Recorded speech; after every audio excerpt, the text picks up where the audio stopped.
தன்னலமற்ற தலைவர் காமராசர் பற்றி பேச போகிறேன். நானில போற்றும் நல்லவர், கல்வி கண் திறந்த கர்மவீர் காமராசர் தமிழகத்தின் வளர்ச்சிக்கு வித்திட்ட தன்னலமில்லா தலைவர் பட்டம் வாங்காமல் உலகை பகுத்தறிந்த பட்டதாரி. ஏழைகளின் கல்வி கனவு விடியும் முன்னே பலிக்கிறது. கற்கண்டாய் இனிக்கிறது அவர் கல்வி திட்டம். ஆரவாரம் கொள்கிறது அவர் மதிய உணவு திட்டம். மக்கள் மகுடம் சூட்டி படிக்காத மேதையாய் அவர் ஆட்சி செலுத்த எளிமையும் நேர்மையும் எட்டி பிடித்தது அவர் தோளில் தொற்றிக் கொண்டது. அவர் இறக்கும் வரை இறங்கவில்லை அவைகள் அவர் தோலை விட்டு.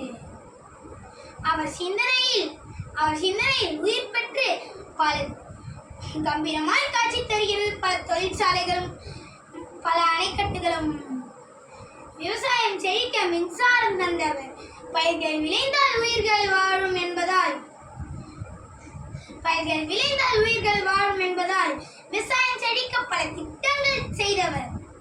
3 முறை தமிழகத்தின் முதலமைச்சராக இருந்தும் கூட முழுமையான வீடும் இல்லை, வசதியாக வாழவும் இல்லை. வாழ்ந்த காலமெல்லாம் வாடகை வீட்டில்தான்.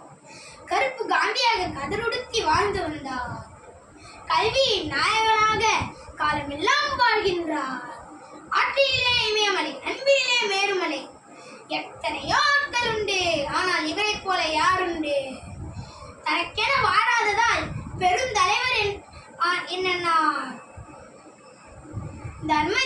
தர்மத்தின் தலைவராக தர்மியிலே வாழ்ந்து வந்த தர்ம வீரர் அவர்.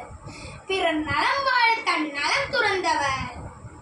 மக்கள் வளர்ச்சியை மனதில் கொண்டு மன வாழ்க்கையை கூட கொள்ளாமல் நமக்காகவே வாழ்ந்து வந்த தன்னலமற்ற பெருந்தலைவர் கர்ம வீரர் காமராசர்.